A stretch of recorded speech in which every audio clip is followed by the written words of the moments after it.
जय हिंद दोस्तों, स्वागत है आपका सूर्योदय क्लासेस के यूट्यूब चैनल पे।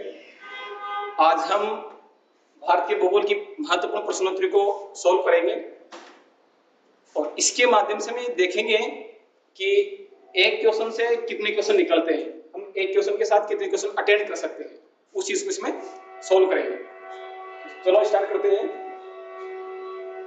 भारत का भूगोल।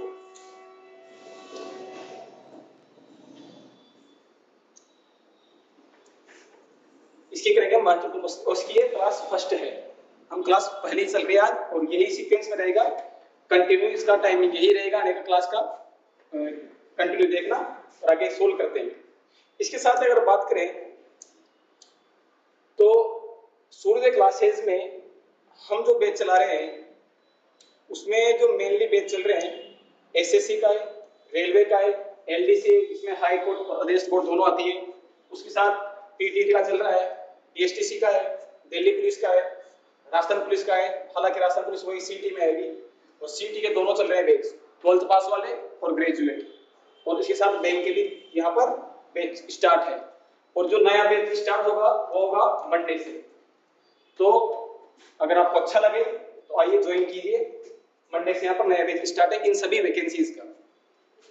अब अगर हम बात करें क्वेश्चनों की तो क्वेश्चन शुरू करते हैं ज्योग्राफी की।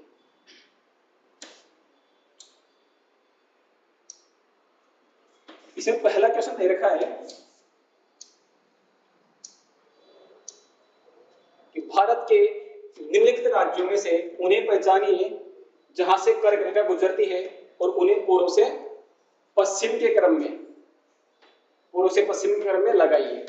यानी कि क्वेश्चन पूछ रहा है कि भारत में जिन राज्यों से कर्क रेखा गुजरती है, पहले तो उन राज्यों को पहचानना है, फिर उनके बाद उन राज्यों को हमें पूर्व से पश्चिम में जमाना है। तो समझते हैं पहले कहां कहां से कर्क रेखा गुजरती है। तो ये है हमारा भारत का मैप।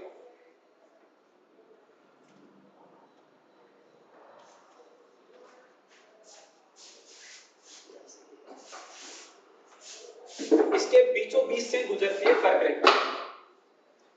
कर्क रेखा का अगर अक्षांश की बात करें तो इसका अक्षांश होता है 23.5 डिग्री, उत्तरी अक्षांश, इसको बोलते हैं कर्क रेखा।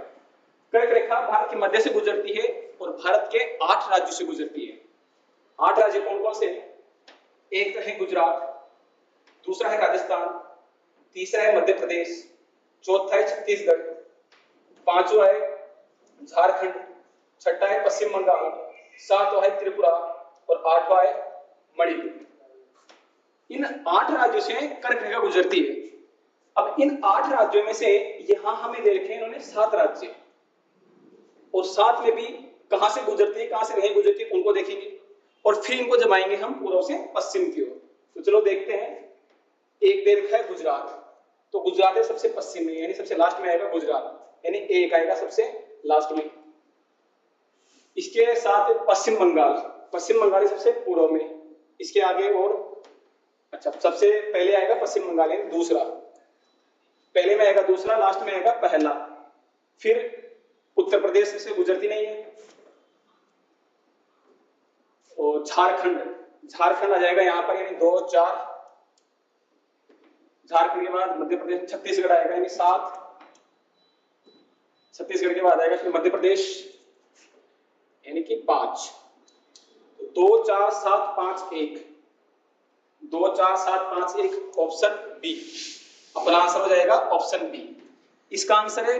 इसमें से जो स्टेट है उत्तर प्रदेश और एक है बिहार, इन दोनों राज्यों से कर्क रेखा नहीं गुजरती, तो ये दोनों तो यही एलिमिनेट हो जाएंगे। अगर किसी भी ऑप्शन में ये दोनों है, जैसे एक तो इसमें है, इसमें है, ये दोनों तो इसका आंसर होंगे नहीं, आंसर हो गए इन दोनों में से। तो इसमें सीक्वेंस याद रखनी है कि एक तो आएगा गुजरात, राजस्थान, मध्य प्रदेश, छत्तीसगढ़, झारखंड, पश्चिम बंगाल, त्रिपुरा और मणिपुर। ये 8 राज्य जहां से क्या गुजरती है, कर्क रेखा गुजरती है। चलो अगला क्वेश्चन देखते हैं।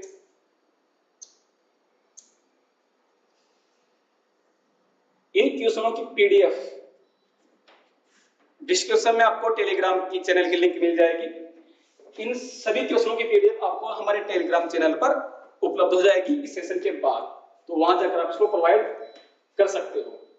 नेक्स्ट क्वेश्चन है, पटकोई की पहाड़ियां भारत को किससे अलग करती है? देखो, जब हम हिमालय पर्वत पढ़ते हैं तो हिमालय पर्वत का जो विस्तार भारत के उत्तर पूर्वी राज्यों में है, जिनको मोस्टली पूर्वांचल बोलते हैं, तो उसको बोलते हैं पूर्वी हिमालय। तो इस पूर्वी हिमालय में जो पहाड़ियां फैली हुई है उन पहाड़ियों को बोलते हैं हम पूर्वांचल या पूर्वी हिमालय। इसमें जो 7 सिस्टर्स वाले स्टेट हैं, जिसमें से असम, मेघालय, अरुणाचल प्रदेश, नागालैंड, मणिपुर, मिजोरम और त्रिपुरा, इन 7 राज्यों में से अलग अलग राज्यों में अलग अलग पहाड़ियां स्थित हैं। अगर मैं बात करूं पटकोई की, तो पटकोई स्थित है हमारे अरुणाचल प्रदेश में। अरुणाचल प्रदेश में स्थित है और इसी के साथ, इस बाउंड्री के साथ जो सीमा लगती है जिस देश की, वो है म्यांमार। तो इससे आपको आंसर तो पता चल गया होगा कि आंसर क्या होगा हमारा, आंसर हो जाएगा सेकंड वाला, म्यांमार। लेकिन अब इसी के साथ हम यहाँ जो और पहाड़ियों का लोकेशन है उनको भी देखते हैं, उन पहाड़ियों को देखते हैं। तो मैंने कहा कि पटकोई स्थित है अरुणाचल प्रदेश में, इसी के साथ यहाँ कुछ अन्य पहाड़ियां भी स्थित है, जैसे एक तो है डाफला, एक आएगी मीरी, एक है मिसी, एक है अबोर, एक है गूम और पटकोई। ये जो 6 पहाड़ियां हैं, 6 की 6 पहाड़ियां स्थित है हमारे अरुणाचल प्रदेश में। इसके साथ ही इसके नीचे नेक्स्ट राज्य आता है नागालैंड, इसके नीचे आता है मणिपुर और फिर आएगा मिजोरम, और यहाँ पर है त्रिपुरा और यहाँ है मेघालय, और ये पूरा राज्य बचा हुआ है असम वाला। इनमें भी अलग अलग जो पहाड़ियां हैं, चोटियां हैं, वो फैली हुई है। इनको हम नेक्स्ट सेशन में कवर करेंगे। यहाँ आप याद रखना अरुणाचल प्रदेश वाली कौन कौन सी है, एक तो है डाफला, यहाँ लिख रहा हूं ना, एक तो है डाफला, एक है मीरी, एक है मिसी, अबोर, पटकोई और गूम। एग्जाम में क्वेश्चन ऐसे तो फ्रेम होता ही है, एग्जाम में क्वेश्चन ऐसे फ्रेम होता है, इनमें से किसी 2 या 3 पहाड़ियों का नाम दे देंगे और पूछेंगे कौन से स्टेट में है। जैसे डाफला, मीरी, मिसी दे दिया और पूछ लेंगे किस राज्य में स्थित है। तो याद रखना ये 6 की 6 पहाड़ियां कहां स्थित है, अरुणाचल प्रदेश में स्थित है। नेक्स्ट क्वेश्चन की बात करें, इसके साथ अगर मैं आपको भारत की बाउंड्री की बात बताऊं, भारत की बाउंड्री किन किन देशों के साथ लगती है उसको भी हम यही कवर कर लेते हैं। भारत की जो बाउंड्री है वो 7 देशों के साथ साझा करता है भारत। भारत की जो सीमा है उसको मोस्टली 2 भागों में बांटते हैं, एक तो हो जाएगी इसकी जलीय सीमा और एक हो जाएगी इसकी स्थलीय सीमा। जो स्थलीय सीमा है वो 7 देशों के साथ लगती है। एक तो इधर है, सब जानते हो उसको, तो है पाकिस्तान, या कुत्ता बोलो, हाँ मैप तो कुत्ते के जैसा ही है इसका, लेकिन कोई ना, पाकिस्तान इधर है ना। या थोड़ा सा हिस्सा लगता है अफगानिस्तान का, और यहां से लेकर यहां तक है इसका बड़ा भाई, कुत्ते का बड़ा भाई, हाँ कौन है, चीन। इधर है चीन, यहां है अफगानिस्तान, यहां पर है कौन, नेपाल, इसका भतीजा मान लो इसको, साथ में लगे रहते हैं खूब। और ये है भूटान, इधर है म्यांमार, और यहां पर है बांग्लादेश। ये 7 देश हैं जो भारत के साथ स्थलीय सीमा साझा करते हैं। पूछा क्या गया था हमसे, पटकोई की पहाड़ी पूछी गई थी। हमें पता है पटकोई की पहाड़ियां हैं अरुणाचल प्रदेश में, और अरुणाचल प्रदेश सीमा लगा रहा है म्यांमार से, क्योंकि वो यहां पर स्थित है पटकोई की पहाड़ी। तो ये किसके साथ सीमा लगा रही है, म्यांमार के साथ सीमा लगा रही है ना। तो याद रखना, इसमें से सर्वाधिक लेंथ है बांग्लादेश की। सर्वाधिक बाउंड्री की बात करें जो सीमा साझा करता है, कौन करता है, बांग्लादेश करता है। अगर नेक्स्ट क्वेश्चन की बात करें, अगला क्वेश्चन है ये, देखो इंडियन स्टैंडर्ड टाइम और ग्रीनविच मीन टाइम में कितने का अंतर है, कितने का अंतर है। ठीक है, एक तो पूछ रहा है इंडियन स्टैंडर्ड टाइम, तो ये है हमारा 82.5 डिग्री। देखो हम अगर पूरे विश्व की बात करें, पूरे विश्व में टोटल जो टाइम जोन होते हैं, जो समय क्षेत्र होते हैं, वो है 24। पूरे विश्व में 24 समय क्षेत्र है, टाइम जोन है। इन 24 में से प्रत्येक देश का समय अलग अलग टाइम जोन के अनुसार अलग अलग होता है। हो सकता है किसी दो देशों का टाइम जोन एक ही हो, वो डिपेंड करता है उनकी लोकेशन पे, अक्षांश और देशांतरों पे, बट अलग अलग में अलग अलग होता है। हम भारत की बात करें, जो भारत का राष्ट्रीय मानक समय रेखा है वो है 82.5 डिग्री पूर्वी देशांतर। इससे हमारे भारत का समय निर्धारित होता है। और ये बोल रहा है ग्रीनविच मीन टाइम, यानी कि बात कर रहा है 0 डिग्री।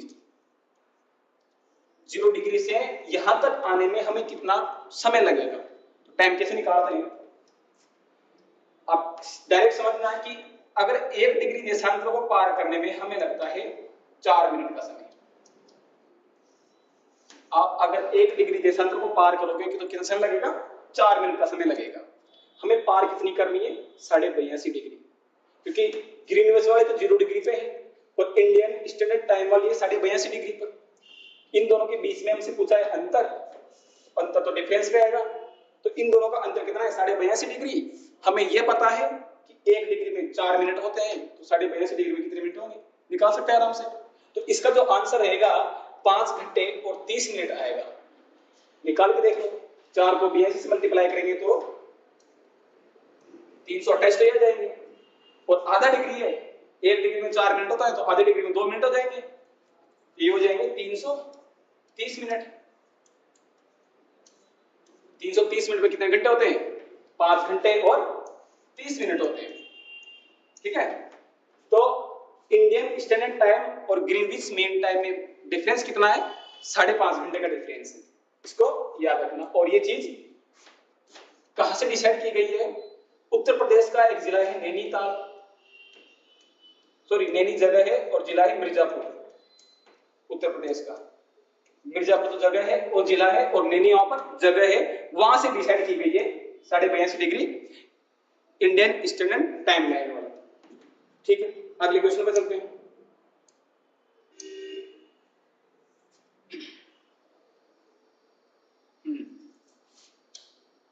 शानदार क्वेश्चन, बहुत सारे एग्जाम्स में पूछते हैं, थोड़ा ध्यान से देखना। देखो जो मैंने कहा था कि भारत को दो भागों, जो सीमा है उसकी दो भागों में बांटा गया है, एक तो है स्थलीय सीमा और एक है जलीय सीमा। अगर मैं बात करूं उसकी जलीय सीमा की, तो भारत के इस साइड तो है अरब सागर, अरेबियन सी, और इस साइड है बे ऑफ बंगाल, यानी बंगाल की खाड़ी। इन दोनों में भारत के कई अलग अलग छोटे छोटे द्वीप स्थित है। जैसे इधर एक बड़े की बात करूं तो लक्षद्वीप मान लो, और इधर बात करूं मैं अंडमान और निकोबार है। इन सभी छोटे छोटे अलग अलग द्वीपों की बाउंड्री डिसाइड की गई है कि अंडमान निकोबार के बीच कितनी बाउंड्री होगी। जैसे नीचे है इंडोनेशिया, हमारे नीचे एक देश है इंडोनेशिया, और उस इंडोनेशिया का एक द्वीप है सुमात्रा। सुमात्रा के बीच और हमारे अंडमान निकोबार में से निकोबार के बीच में जो बाउंड्री, जो लाइन डिसाइड की गई है, उसको भी अलग अलग नाम से जानते हैं। तो इस प्रकार से जो ये 10 डिग्री आता है, तो 10 डिग्री जब जैसे मान लो सुमात्रा और निकोबार के बीच में आएगा 6 डिग्री, इसको बोलते हैं ग्रेट चैनल। इसके बाद इधर एक छोटा सा द्वीप है, द्वीप का देश ही है मालदीव, मालदीव। तो मालदीव और लक्षद्वीप के बीच में है 8 डिग्री। लक्षद्वीप का ही एक द्वीप है मिनिकॉय, तो मिनिकॉय और लक्षद्वीप के बीच में जो लाइन है, जो चैनल है, जो पास है, वो है 9 डिग्री का। और उसी प्रकार से अगर हम अंडमान की और निकोबार की बात करेंगे, तो अंडमान और निकोबार दोनों अलग अलग द्वीप है, और इनके बीच आता है 10 डिग्री चैनल, जिसको हिंदी में क्या बोलते हैं, 10 अंश जलमार्ग, है ना। हालांकि इंग्लिश में लिखा हुआ है 10 डिग्री चैनल, तो ये किसके बीच आता है? अंडमान और निकोबार के बीच में। तो इसका आंसर अपना कौन सा जाएगा? फर्स्ट। अब मैं एक बार ये सारे चैनल आपको बता देता हूं, आप नोट डाउन कर लेना, क्योंकि इन चैनलों से आज तो चलो यहाँ तो 10 डिग्री का पूछ रहा है, कभी डंकन पास पूछ लेता है, हालांकि क्वेश्चन होगा सर इस डंकन पास का। हाँ, नेक्स्ट क्वेश्चन वही है। कभी 6 डिग्री का पूछ लेता है, कभी 8 डिग्री का, कभी कोकस चैनल पूछ लेता है। एक बार इन सबको हम क्लियर कर लेते हैं।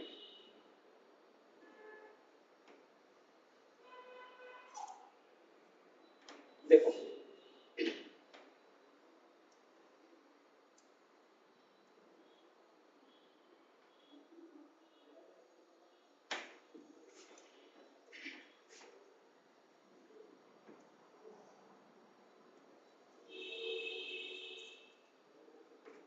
यहाँ पर ये पूरा का पूरा जो द्वीप है वो है लक्षद्वीप, और इस लक्षद्वीप में से ये एक अकेला द्वीप है जिसका नाम है मिनिकोय।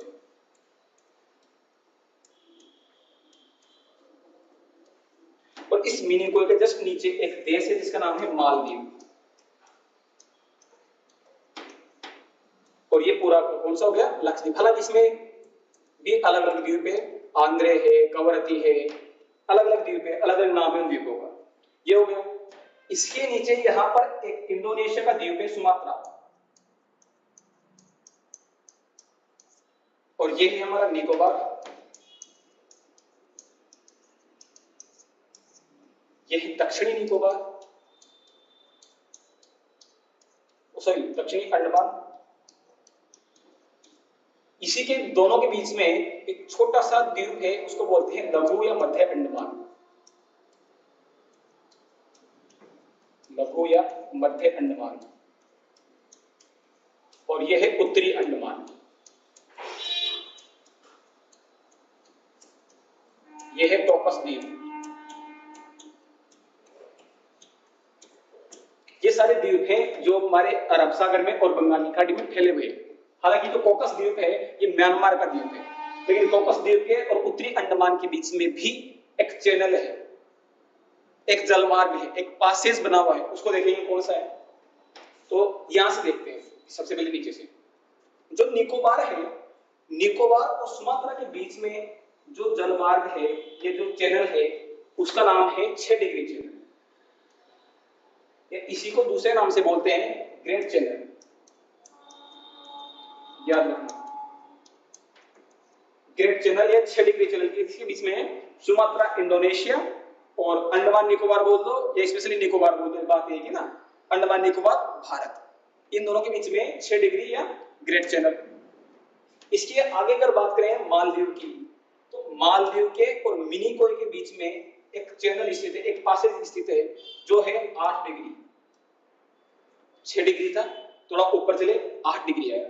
इससे थोड़ा और ऊपर चलेंगे तो मिनिकोय के और लक्षद्वीप के जो अन्य द्वीप है उनके बीच में है 8 के बाद 9 डिग्री चैनल। सबसे नीचे 6 डिग्री है, फिर थोड़ा ऊपर चले 8 डिग्री है, फिर थोड़ा ऊपर चलेंगे 9 डिग्री है। इसके साथ जब हम इधर थोड़ा सा और ऊपर चलते हैं तो इस निकोबार के और इस अंडमान के बीच में भी चैनल बना हुआ है, और वो चैनल है 10 डिग्री चैनल। वो कौन सा है? 10 डिग्री चैनल है। जब हम बात करते हैं इस लघु अंडमान और दक्षिणी अंडमान की, यहां पर भी एक चैनल बना हुआ है जिस चैनल का नाम है डंकन पास। डंकन पास जो लघु या मध्य अंडमान और दक्षिणी अंडमान के बीच में है। उत्तरी अंडमान का सबसे उत्तर का जो पॉइंट है इसका नाम है लैंडफॉल।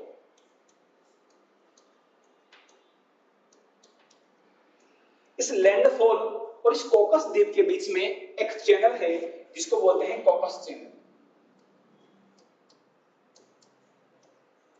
ये कोकस चैनल कोकस द्वीप और अंडमान, उत्तरी अंडमान के लैंडफॉल के बीच में स्थित है। तो ये सारे के सारे चैनल हैं जो कहां स्थित हैं?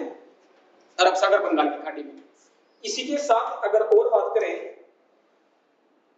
तो ये वाला जो पार्ट है यहां पर स्थित है श्रीलंका, और श्रीलंका के और भारत के बीच में एक बाउंड्री को बोल लो, या जो जलमार्ग की संधि हुई है, एक बाउंड्री इन दोनों के बीच में, उसको बोलते हैं पाक जल संधि।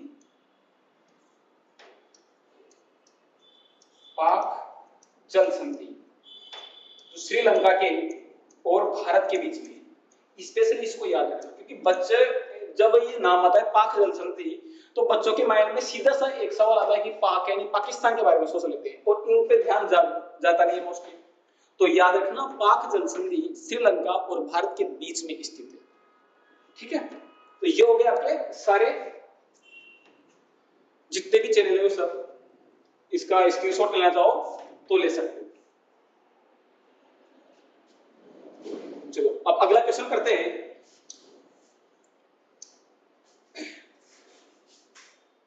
ये लो, ये अगला वही आ गया, चैनल वालों में से आ गया अगला क्वेश्चन और इसका आंसर तो मैंने अभी बताया था आपको।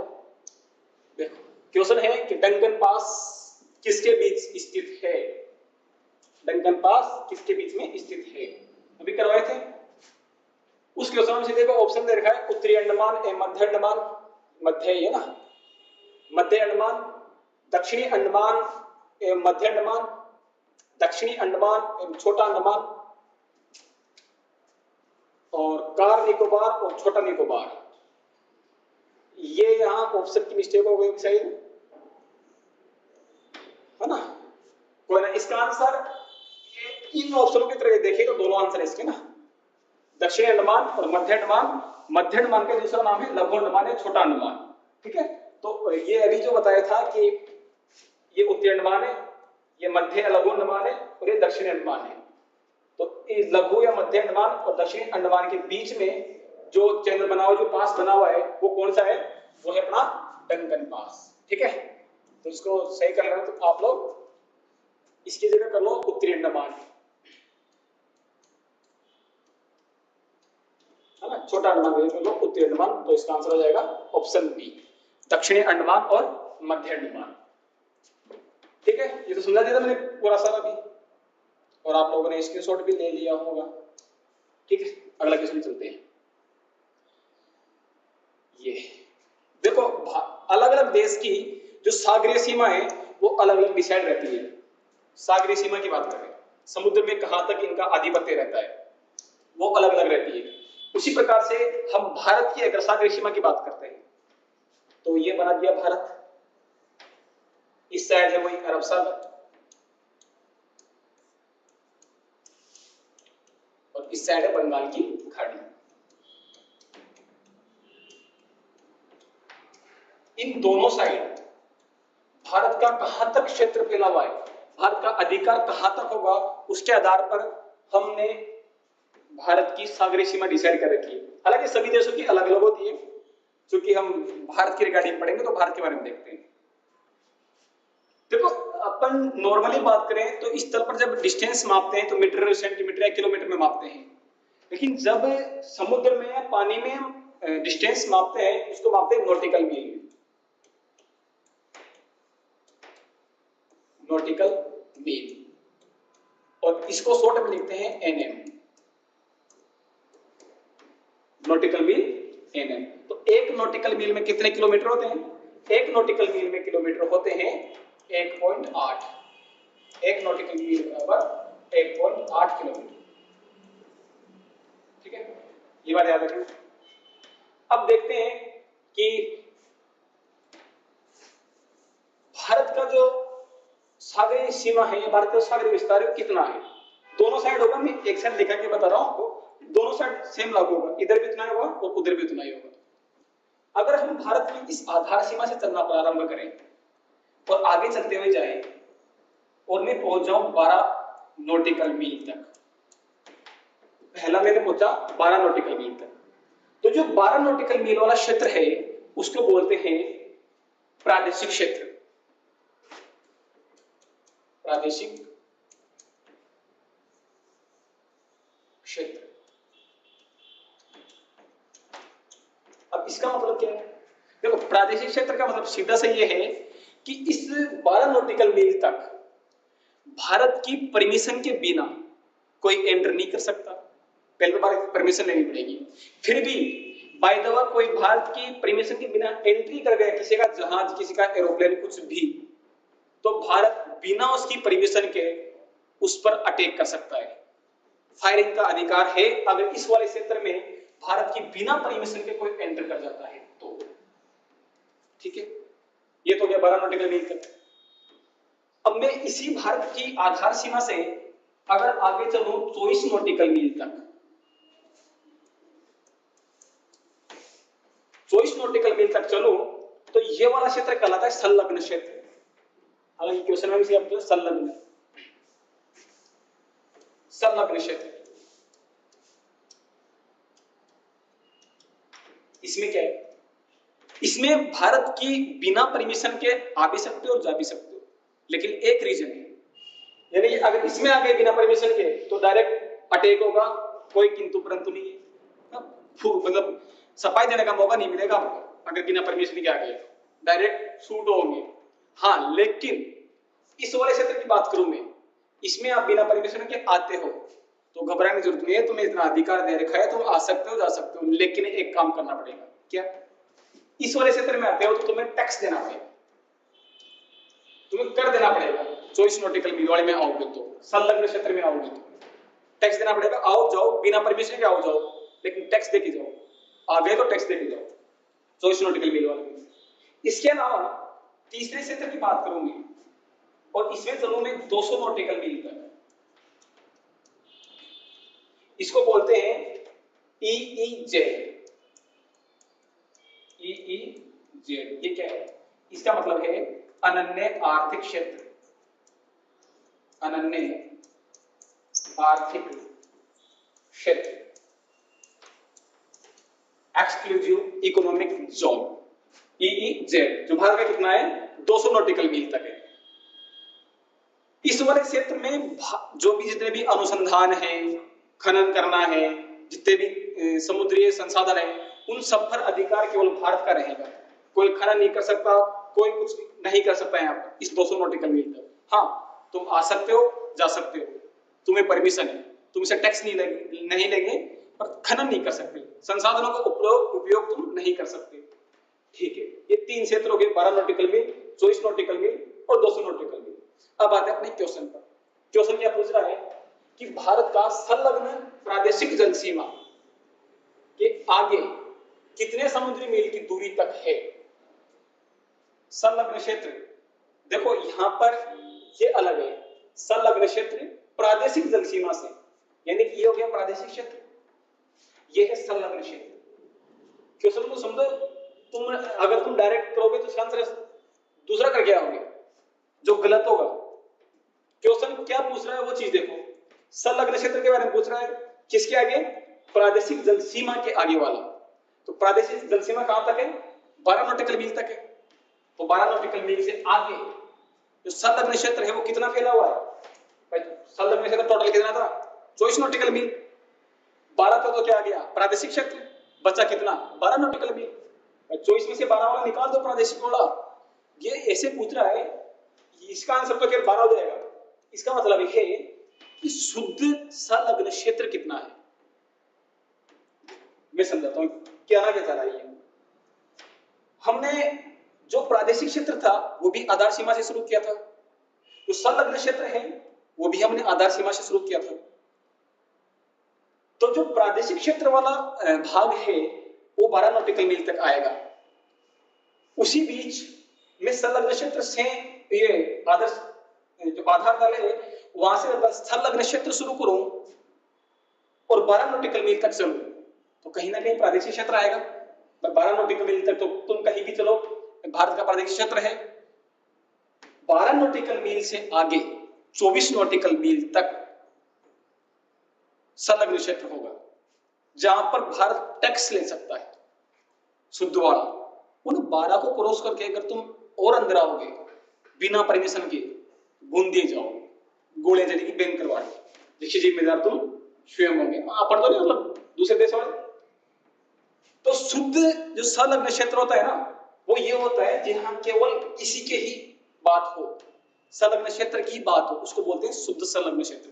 और यहां पर ये शुद्ध संलग्न क्षेत्र ही पूछ रहा है, प्रादेशिक जल सीमा के आगे 12 पे, 12 के आगे 12 और बचे, 24 था पूरा, 12 तो इसमें कवर कर लिया, 12 और बचे। ठीक है, तो इसका आंसर तो 12 नॉटिकल मील होगा ये ना, नॉटिकल मील हो जाएगा। अब शुद्ध संलग्न क्षेत्र तो आ गया। बाय द वे पूछ ले, इसी क्वेश्चन को चेंज कर दो अगर मैं, कि भारत का अनन्य आर्थिक क्षेत्र संलग्न क्षेत्र के आगे कितने समुद्री मील की दूरी पर है। मैंने कहा कि भारत का अनन्य आर्थिक क्षेत्र यानी कि एक्सक्लूसिव इकोनॉमिक जोन संलग्न क्षेत्र के आगे कितने समुद्री मील पर है। वही कंसेप्ट कि 24 नॉटिकल मील तक तो क्या है, संलग्न क्षेत्र है, और हमारा जो EEZ है कितना है, 200 है, तो 24 तक तो क्या आ जाएगा, संलग्न क्षेत्र आ जाएगा।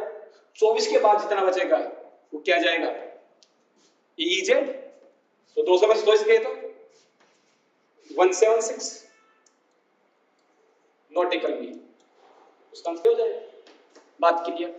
मैं अगर बताऊं आपको सिंपल सा कि शुद्ध प्रादेशिक क्षेत्र तो 12 नॉटिकल मील है, शुद्ध बोलो या कैसे बोलो वो तो 12 नॉटिकल मील ही रहेगा। सिंपल सा क्वेश्चन पूछे कि भारत का संलग्न क्षेत्र 24 नॉटिकल मील है, भारत का शुद्ध संलग्न क्षेत्र प्रादेशिक क्षेत्र को हटाकर 12 नॉटिकल मील है, भारत का शुद्ध अनन्य आर्थिक क्षेत्र संलग्न क्षेत्र को हटाकर तो 24 हटा दो 200 में से, ऐसे क्षेत्र बचे। बात क्लियर, चले आगे। ठीक है, ये हो गया अपने 6 क्वेश्चन।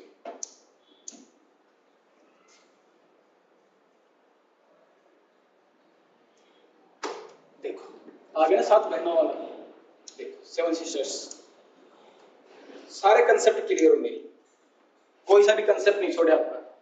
ज्योग्राफी से इन टॉपिक से जितने क्वेश्चन एग्जाम में पुटअप होते हैं इनके बाद एक भी क्वेश्चन नहीं जाने वाला। ज्यादा ही पढ़ा रहे, इतना भी नहीं आएगा। क्वेश्चन को देख लो, ऑप्शनों को देख लो, इससे बाहर नहीं आने वाला। वही चीज देखते हैं। देखो क्वेश्चन क्या है, कौन सा उत्तरी पूर्वी राज्य, कौन सा उत्तरी पूर्वी राज्य 7 बहनों का भाग नहीं है ना। कौन सा उत्तरी पूर्वी राज्य 7 बहनों का भाग नहीं है। 7 सिस्टर्स की बात की है।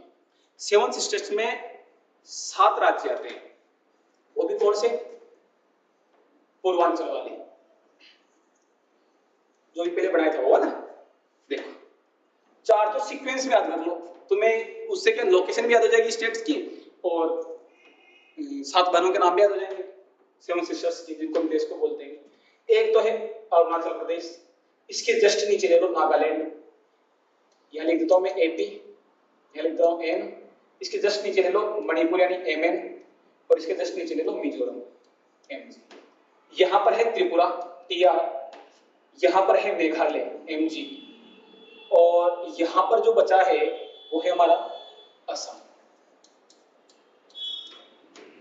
ये हो गए 7 राज्य और इन्हीं को बोलते हैं 7 सिस्टर्स। इंपॉर्टेंट है, यहां पर एक स्टेट है सिक्किम, और यहां पर एक स्टेट है पश्चिम बंगाल, वेस्ट बंगाल। ये दोनों 7 सिस्टर्स में काउंट नहीं होते। स्पेशली सिक्किम को याद रखना, क्योंकि मोस्टली हम क्या सोचते हैं कि सिक्किम बिहार पूर्व में है, सिक्किम को भी इसमें काउंट कर लेते हैं, पर नहीं, सिक्किम 7 सिस्टर्स में नहीं आता है। 7 सिस्टर्स में केवल ये 7 राज्य आते हैं। कौन कौन से, अरुणाचल प्रदेश, नागालैंड, मणिपुर, मिजोरम, त्रिपुरा, मेघालय, असम। ठीक, अब क्वेश्चन पे आते हैं। क्वेश्चन पूछ रहा है 7 बहनों का भाग नहीं है। मेघालय, देखो मेघालय है, अरुणाचल प्रदेश है, त्रिपुरा है, बचा कौन सा। मैंने कहा था 2 ही ऑप्शन में आते हैं वैसे, ये तो पश्चिम बंगाल और एक सिक्किम, तो मैंने कहा पश्चिम बंगाल इसका भाग नहीं है। पश्चिम बंगाल 7 सिस्टर्स में काउंट नहीं होता, तो इसका आंसर क्या हो जाएगा, ऑप्शन सेकंड। चलो भाई, इसी के साथ आप कमेंट में इन 7 राज्यों के जो राजधानियां हैं वो राजधानी लिखना, 7 राज्यों की।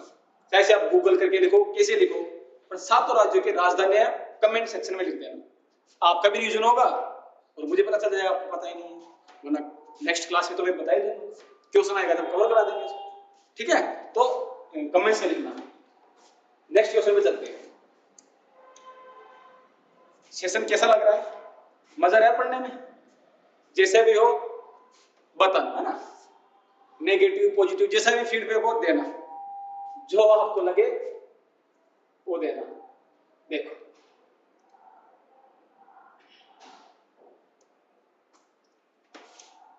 नेक्स्ट क्वेश्चन देखते हैं।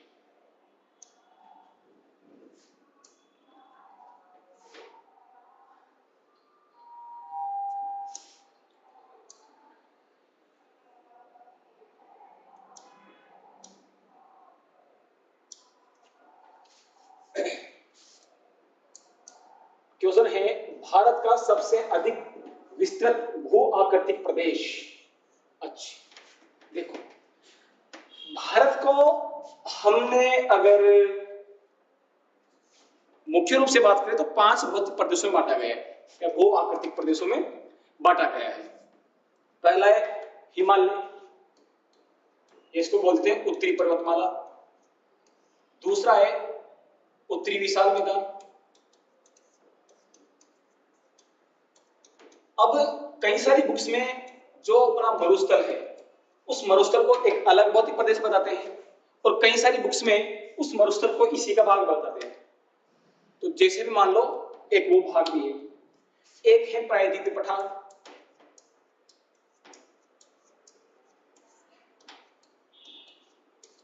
एक है द्वीप समूह, और एक है तटीय मैदान। ये भौतिक प्रदेश है। इनमें से सबसे बड़े भौतिक प्रदेश की बात करूं तो वह है प्रायद्वीपीय पठार, सबसे बड़ा इन फर्स्ट पेज पे। सेकंड है उत्तरी विशाल मैदान, और थर्ड है हिमालय।